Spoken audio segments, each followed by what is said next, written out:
The wind in the Rockies, it don't just howl, it screams like a cornered animal. And on that day, it was screaming a promise of a blizzard that could strip a man to the bone in an hour. For 12 years, those mountains had been my only home. My name's Samuel Hawkins, and at 32, I'd spent more of my life talking to my horse, Buck, than to any human soul. I was a trapper, a ghost on the high peaks, and that suited me just fine.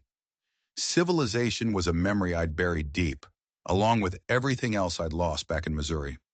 My saddlebags were heavy with a month's worth of pelts, enough to get me through the deep winter. All I had to do was make it to my usual trading post at Clear Creek, but the storm had other plans, and so did fate. Buck started favoring his left foreleg, a telltale limp that meant a stone in his shoe. And through the swirling white, I saw it. Pine Ridge, a town I always avoided. Too many people, too many questions. But with a lame horse and a killer storm on my tail, I had no choice. I guided Buck down the main street. It was quiet, too quiet for late afternoon. Then I heard it, faint on the wind. Fiddle music. The little church at the end of the street was lit up like a lantern, wagons and horses crowded all around it. A wedding in weather like this. Someone was in a mighty big hurry to get hitched. The stable boy, a kid no older than 14, took Buck's reins.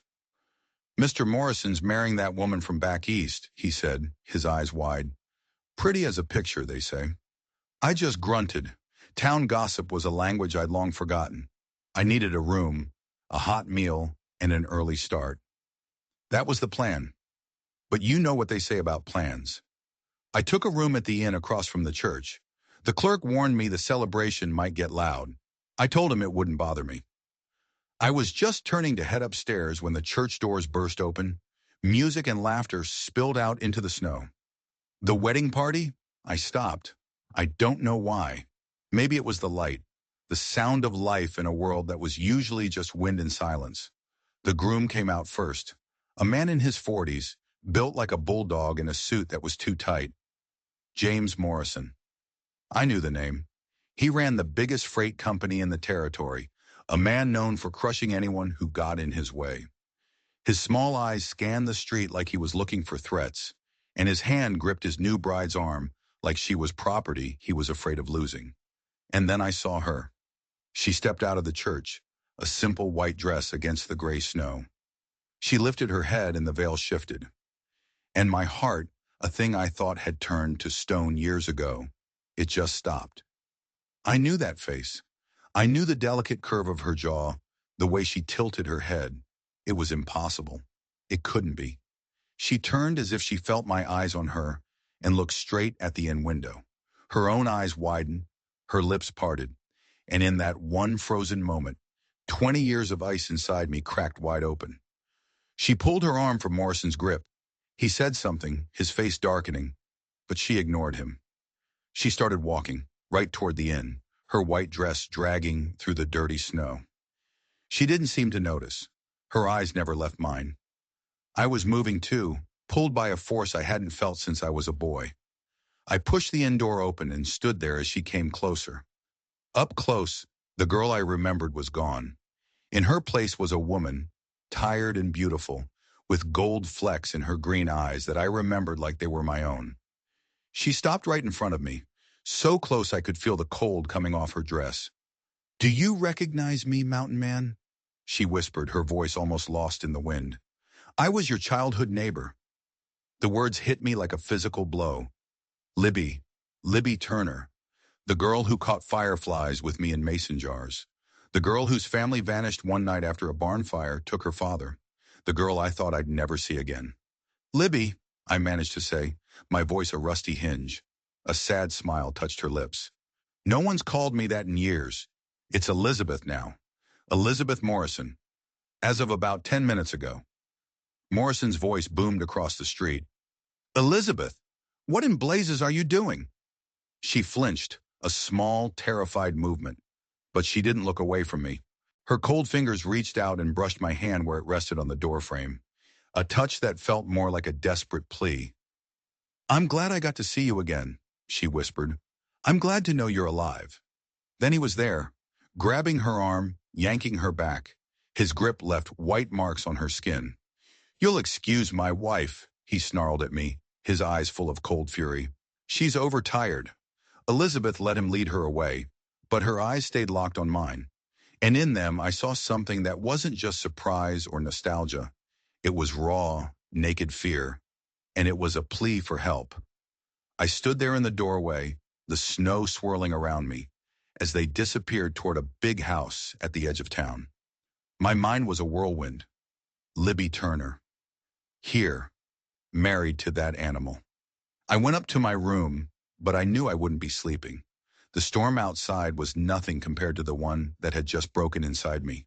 A promise made by a creek 20 years ago, between a boy and a girl, had just come back to haunt me. And I had a terrible feeling that promise was about to get me killed. I sat on the edge of that lumpy bed, the flickering lamplight making the shadows dance like devils on the walls. Elizabeth. After all this time. The memories weren't just memories. They were ghosts. I was 12 again, barefoot in the Missouri grass. Libby laughing behind me. We were inseparable. We were going to get married, she'd said once after I carried her home with a bloody knee. "I'm going to marry someone brave like you, Samuel." Silly talk, I'd said, but she'd been serious. Then the fire, the smell of smoke and panic. Her father running into the barn to save the horses. He never came back out. The next morning, the whole Turner family was just gone. A scribbled note was all they left. Gone east, no address, just an empty house and a smoking ruin where a barn used to be.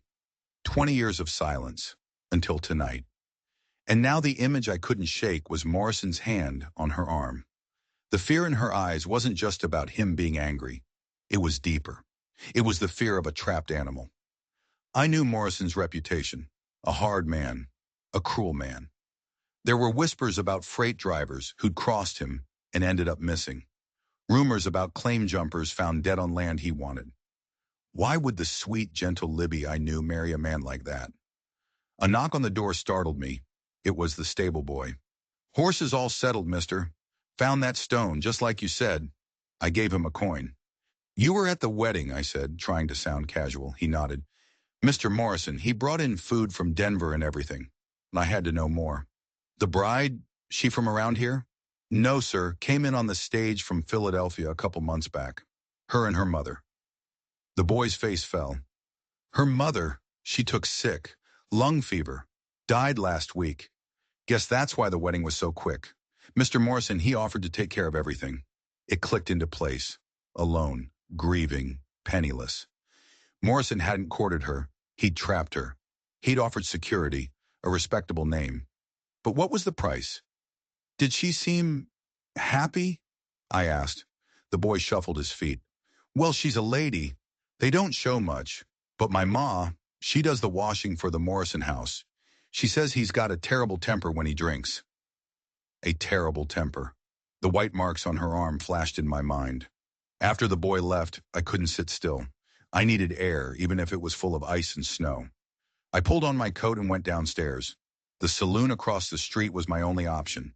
It was loud, full of men from the wedding party, all toasting Morrison.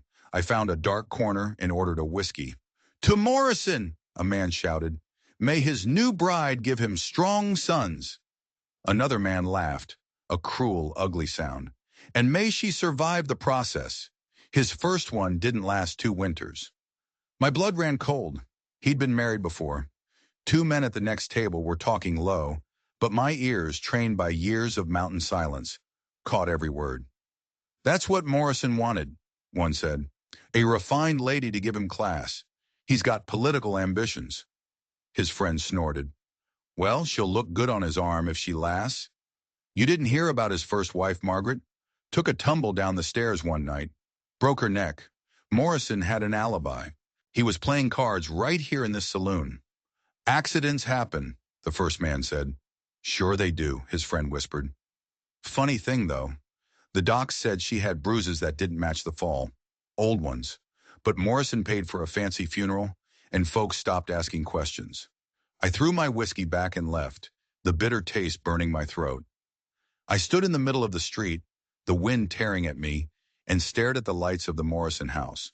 Elizabeth was in there, on her wedding night, with a man who had almost certainly murdered his first wife. It wasn't my business. She'd made a choice. That's what I tried to tell myself. But I couldn't forget the look in her eyes. It was a silent scream. And she had looked right at me. She had crossed that street for a reason. Thunder cracked overhead, a strange sound for a snowstorm. I looked up at the sky, then back at the town. The snow was coming down thick and fast. By morning, the passes would be closed. No one was leaving Pine Ridge for days, maybe weeks, including Elizabeth. And in that moment, I knew I wasn't leaving either. I was supposed to be a ghost, a man who'd left the world behind. But Elizabeth was a part of that world, the only part that ever mattered, and she was in trouble. I owed the girl who believed I was brave more than just walking away. A flicker of movement below caught my eye. A figure in a white dress, a dark shawl clutched around her shoulders, was slipping out of the Morrison house. It was Elizabeth. She was running, head down against the wind, back toward the church, and I followed.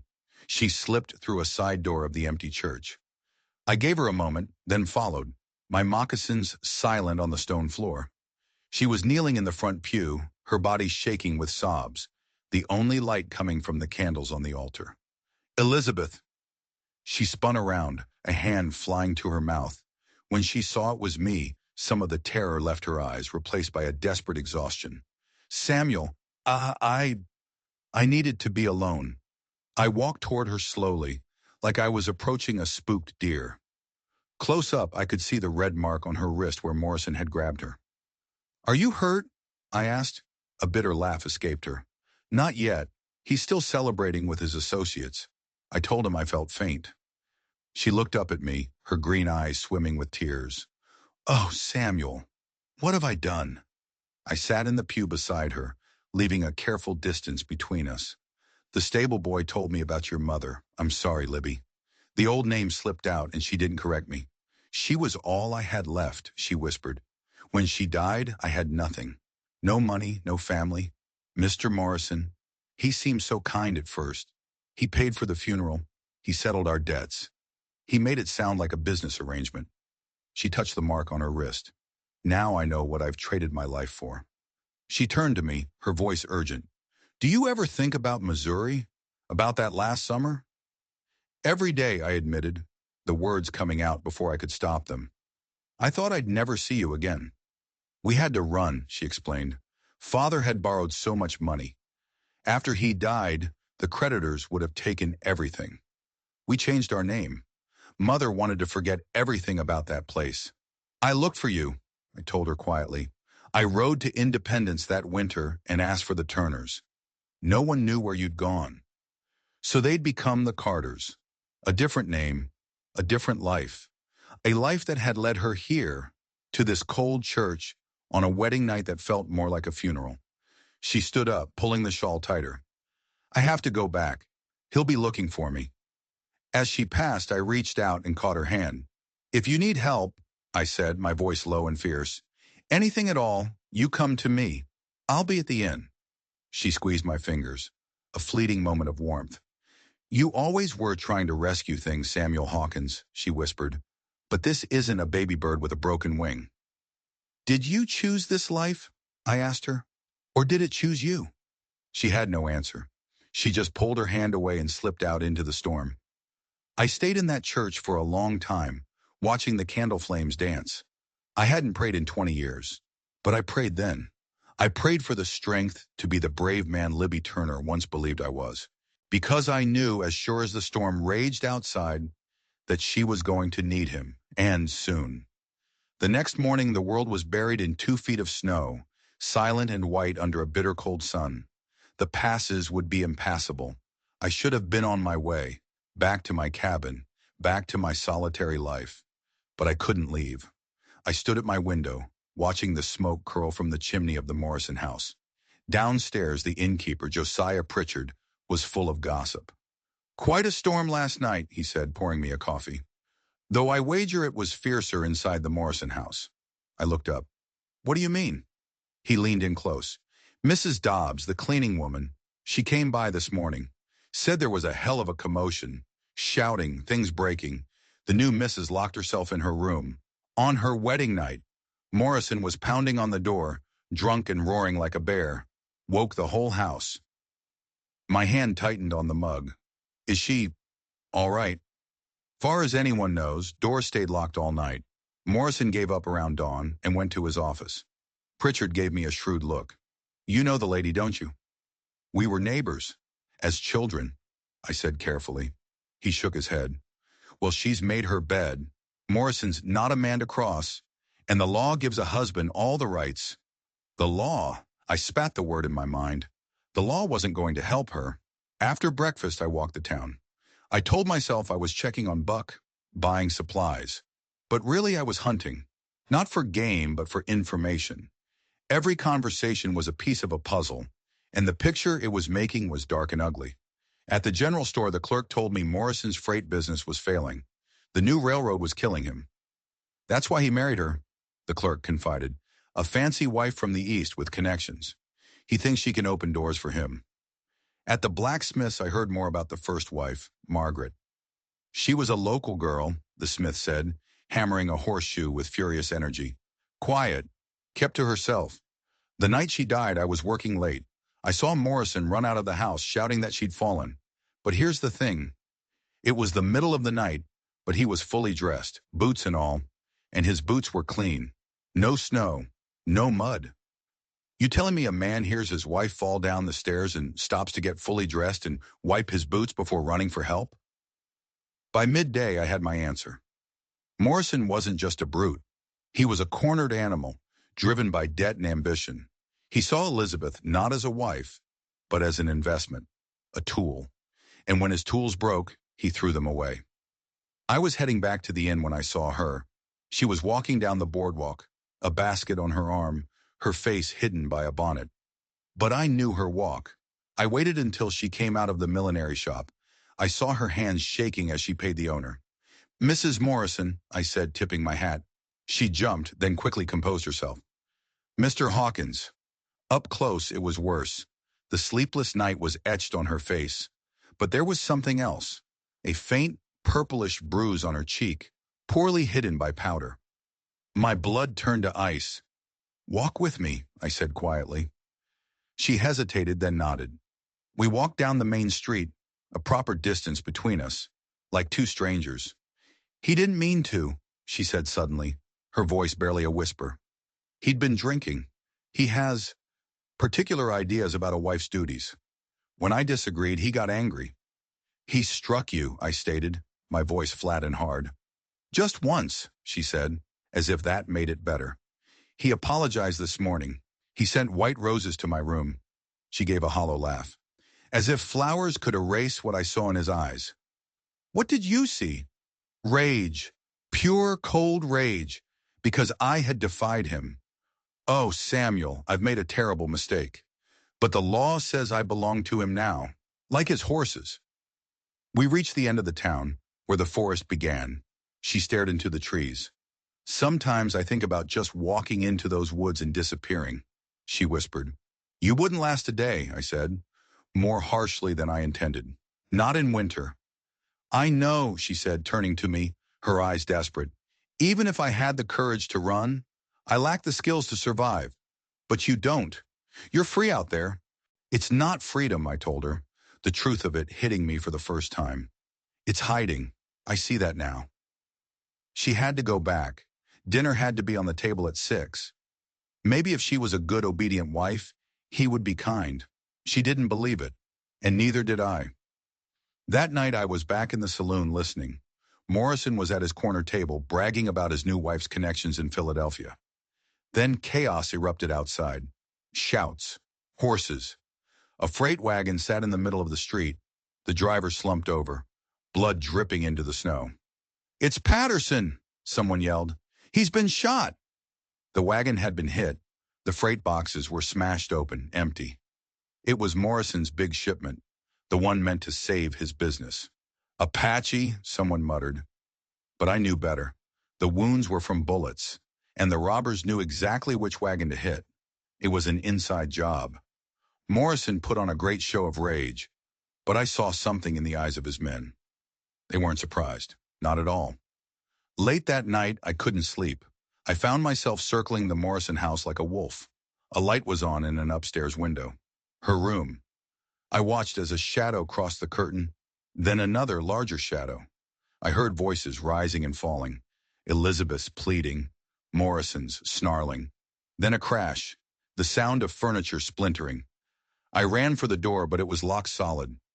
I stood there in the snow, helpless, my fists clenched, listening to the muffled sounds of a struggle. Then silence. The light went out. I waited for what felt like an eternity, ready to break down the door, to kill him with my bare hands. But there was only silence. I finally returned to the inn as the sky began to lighten, my mind racing. He was getting worse. The robbery had made him desperate, and a desperate man is a predictable one. He would take his rage out on the person he had the most power over. Elizabeth. I couldn't challenge him directly. But the robbery, that was a thread. If I pulled on it, maybe his whole rotten world would unravel. I lit the lamp in my room and began to write down everything I'd seen, everything I'd heard. There was a secret in Pine Ridge, a secret that could set Elizabeth free, and I was going to dig it up, or die trying. 3 days after the wedding, the bruise on Elizabeth's cheek had blossomed into a sickening swirl of purple and yellow. The townspeople were polite. They pretended not to see it, but I saw it. I saw the way she moved, stiffly, as if her ribs ached. I made a habit of being at the general store every morning when she came for supplies. It was the only way we could talk. "He's worse since the robbery," she whispered to me over a barrel of flour, her hands trembling. "He drinks all day and all night. He blames me. Says I brought him bad luck." "I'm working on something," I said urgently. "Just hold on." "I don't know how much longer I can," she breathed, her eyes darting toward the door. Just then the door swung open, and Morrison filled the frame. "Elizabeth!" he boomed, a false, booming cheerfulness in his voice. He strode over, putting a heavy, possessive hand on her waist. She winced. His eyes, small and hard, settled on me. "Hawkins. Still in town?" "Waiting for repairs," I lied. His grip on Elizabeth tightened. "Well, don't let us keep you. My wife and I have important shopping to do." It was a threat and a dismissal. I left, but not before I saw the terror in her eyes. He was suspicious of me now, and that made him infinitely more dangerous. I needed to move fast. That afternoon, I found Tom Brennan, a former cavalry scout who'd seen enough of the world to be cynical of men like Morrison. I found him at the livery stable. "Tom," I said, keeping my voice low, "I need to know about Morrison's freight routes and the robbery." He looked at me, his eyes narrowing. "That's dangerous talk." I slid a pouch of coins into his hand. "So is living in a town run by a man like Morrison." He glanced around, then nodded. "Meet me at the old mine shaft north of town, after sundown." The abandoned mine was a black scar on the mountainside. Brennan was already there, chewing tobacco and spitting into the snow. "This better be worth it," he grumbled. "Tell me about the robbery," I said.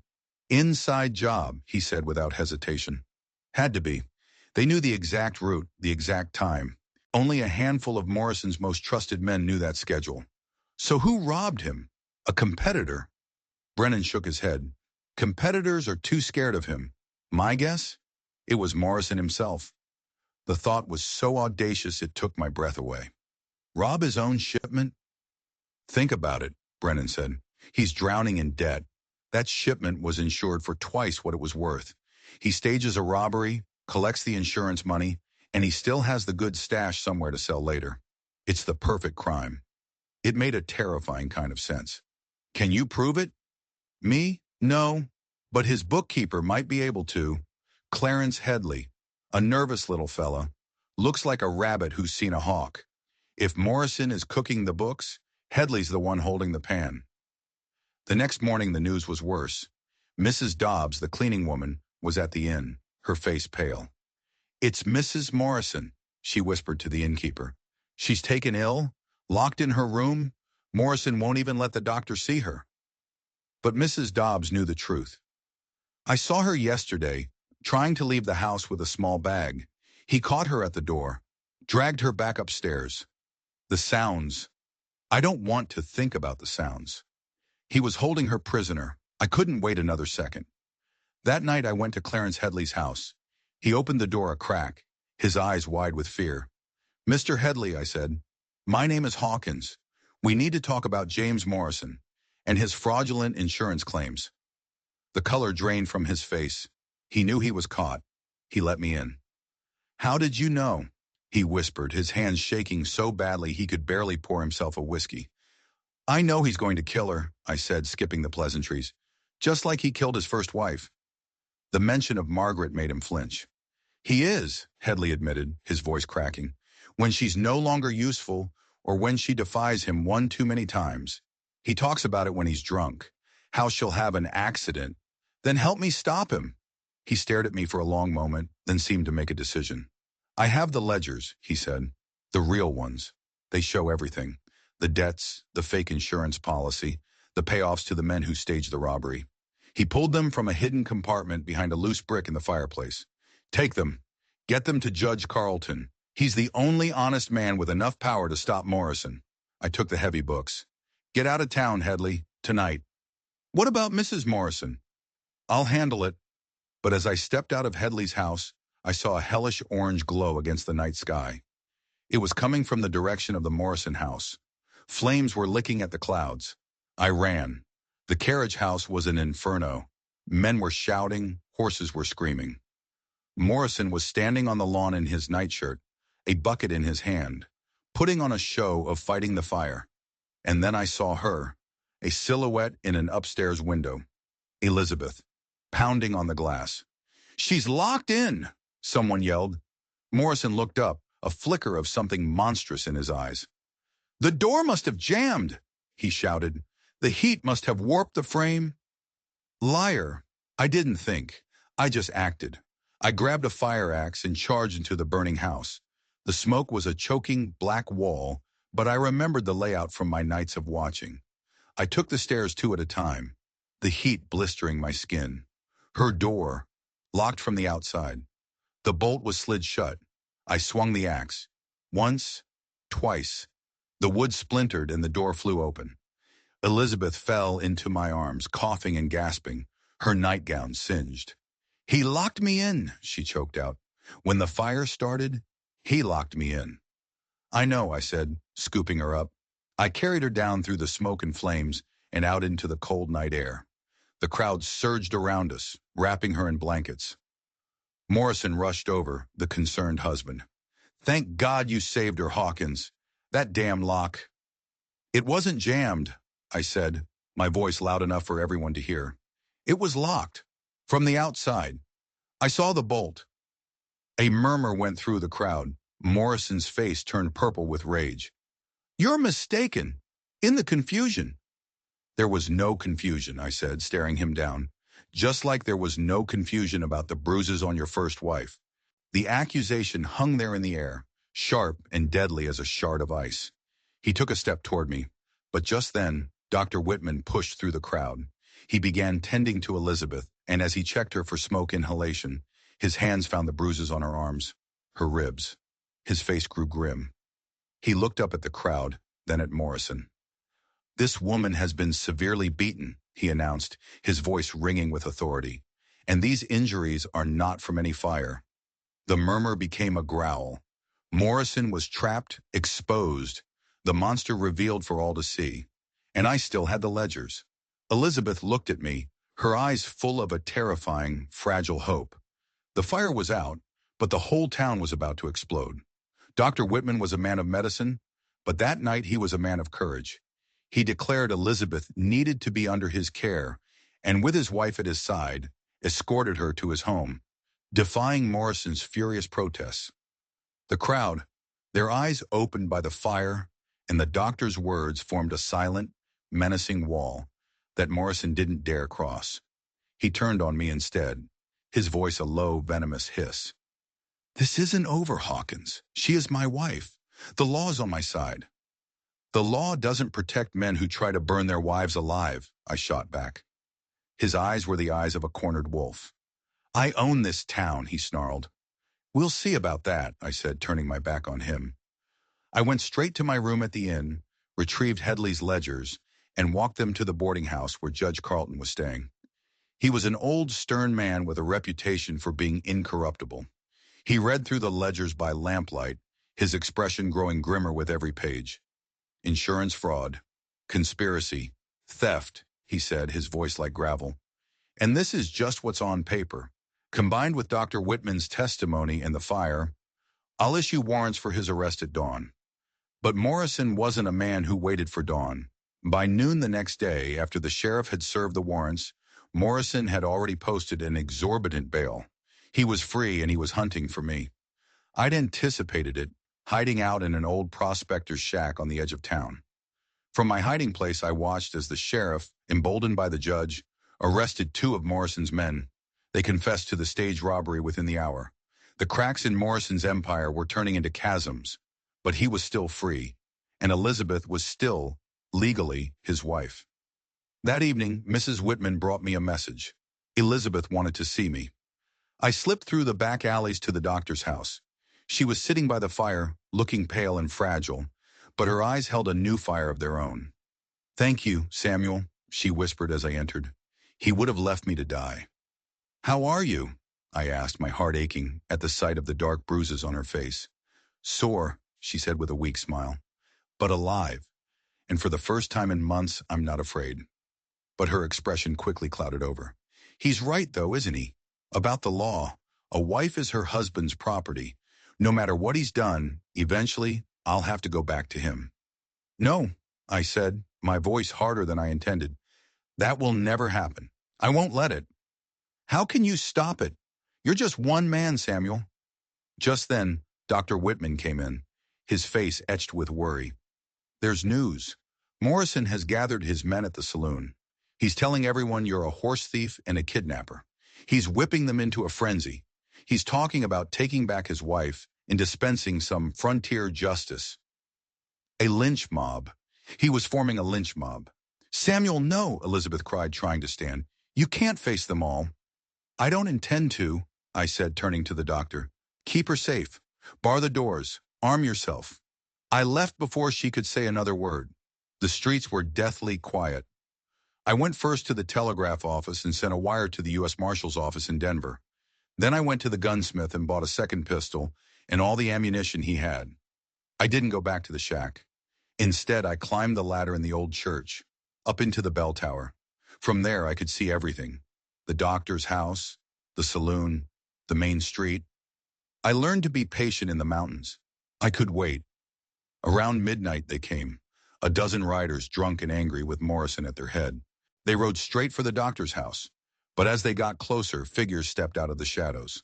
The sheriff, and with him, 6 townsmen he'd deputized, all holding rifles. The blacksmith was there, Tom Brennan. Even the innkeeper, Pritchard. The town had finally had enough.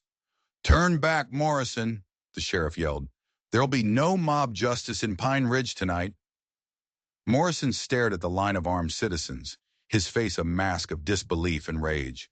For a moment, I thought he'd charge anyway. But then he wheeled his horse around, his voice echoing in the cold air. "This isn't over. I'll have my satisfaction." He and his men retreated into the darkness. The immediate danger was gone. But I knew Morrison. He wouldn't give up.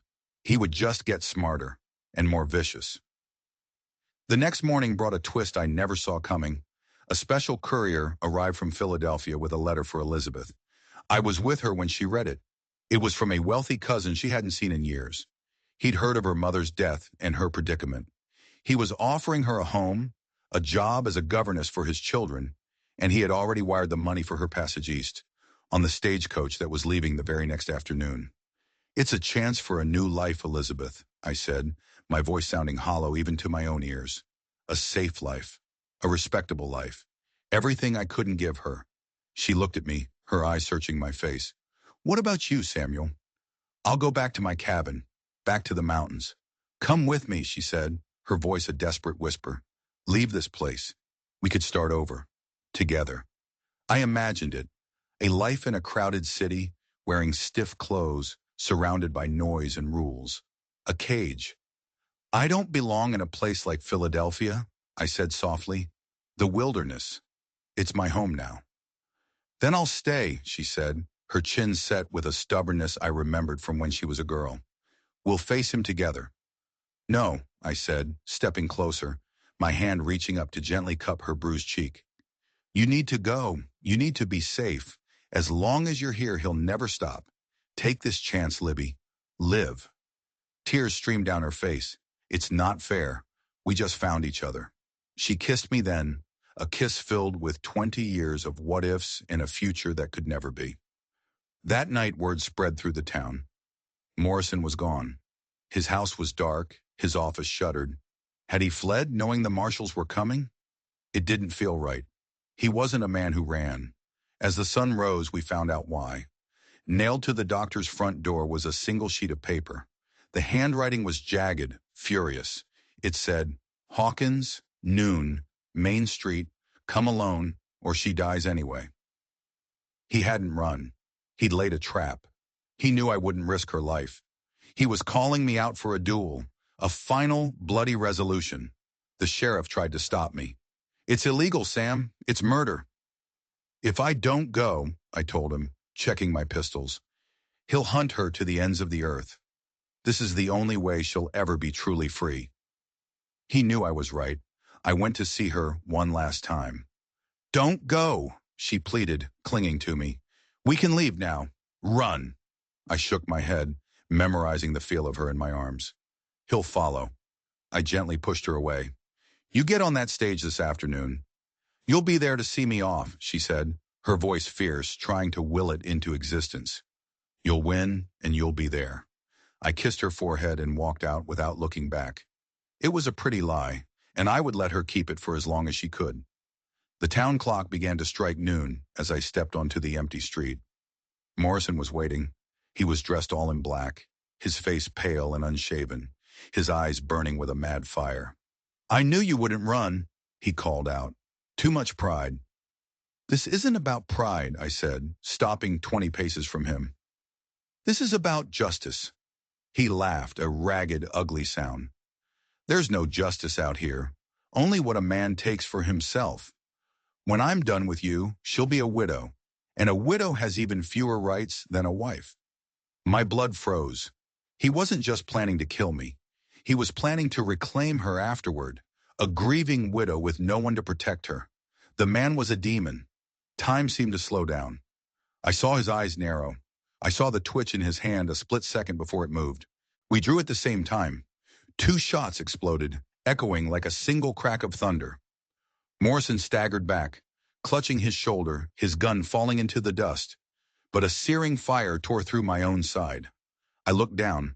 A dark stain was spreading across my shirt. I fought to stay on my feet, to keep my pistol aimed at him. He fell to his knees, spitting curses. Couldn't even kill you proper, he gasped. Then his left hand, his good hand, darted toward his boot. He was faster than I thought possible. A hidden derringer appeared in his hand. But before he could raise it, another shot cracked through the air. Not from my gun. The sheriff, standing in the doorway of his office, lowered his rifle.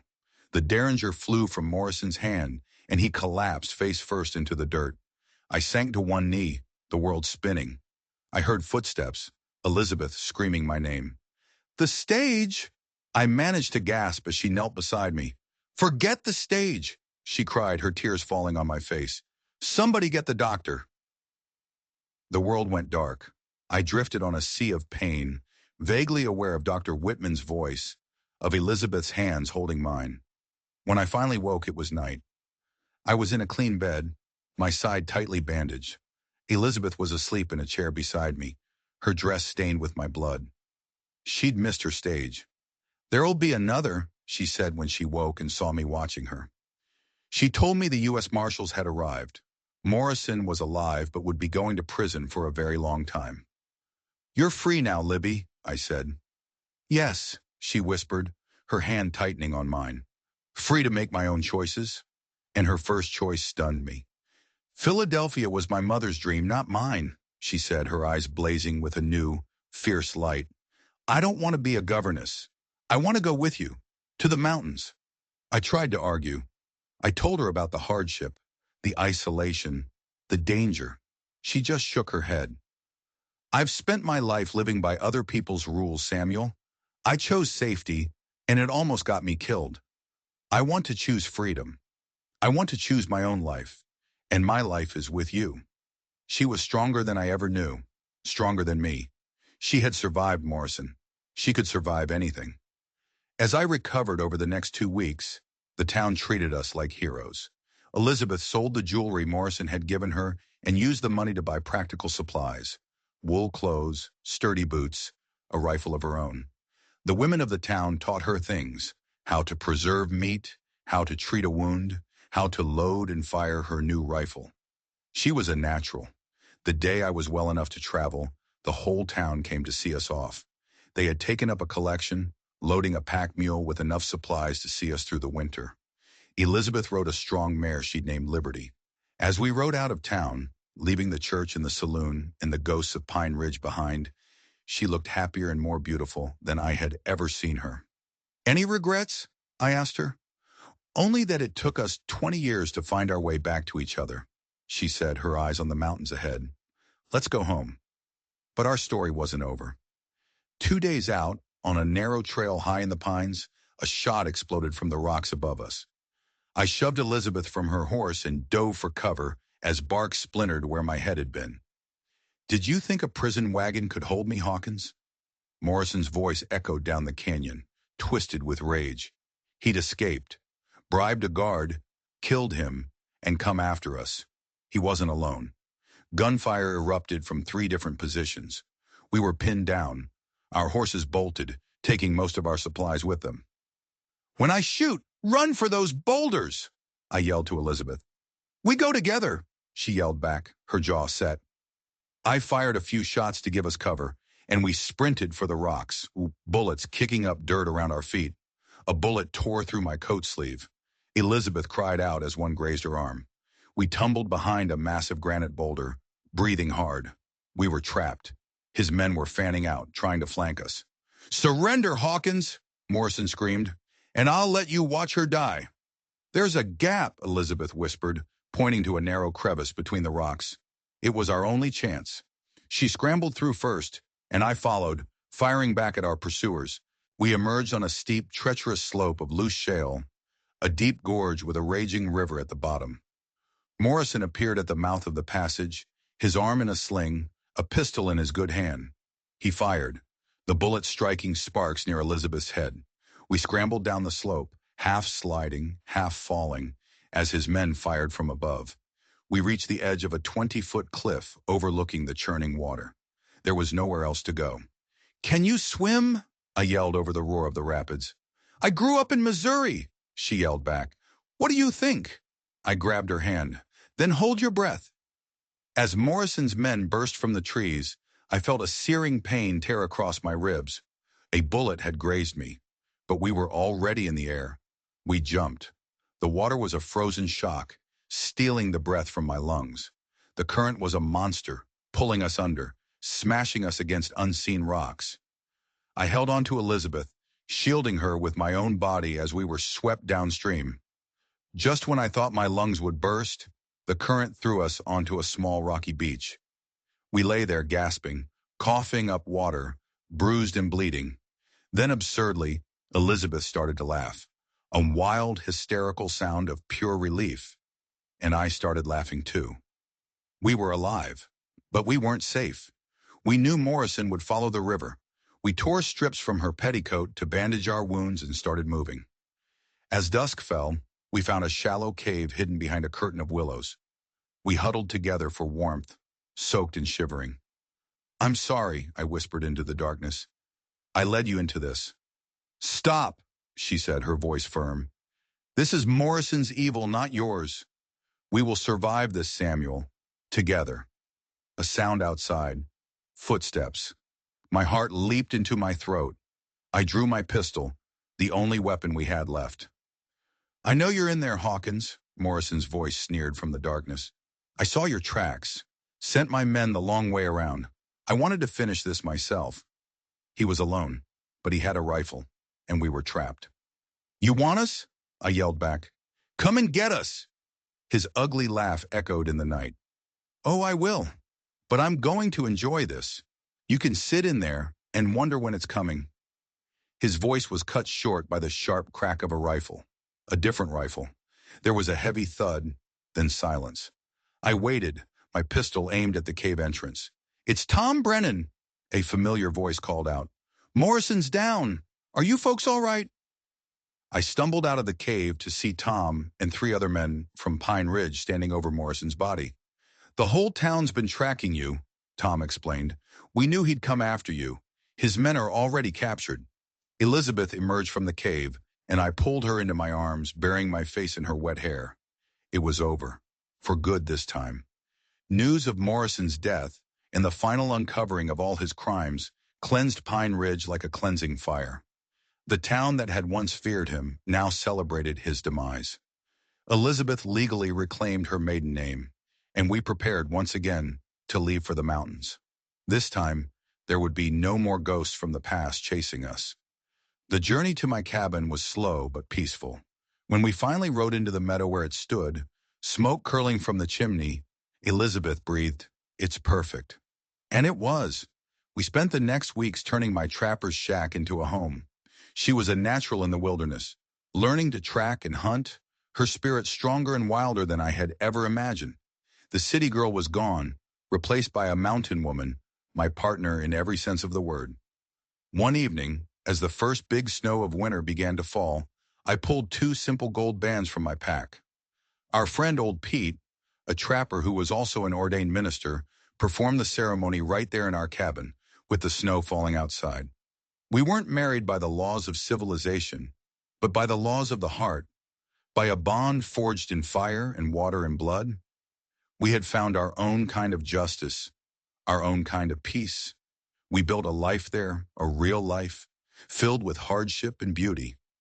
We had children who grew up strong and free, and sometimes on a quiet night, she would look at me across the fire and say, "Do you recognize me, mountain man?" And I would smile and say, "I recognize you. You're my home." We had to go through hell to find our heaven, but we found it, in each other, in the heart of the wild mountains that had finally brought us together. Thank you for listening to this story of survival and love in the Old West. What part of Samuel and Elizabeth's journey resonated with you the most? Let me know in the comments below. I read every single one. And if you enjoyed this story, please consider hitting that subscribe button and turning on notifications. It helps us keep bringing these incredible tales to you. We'd be honored to have you as part of our community.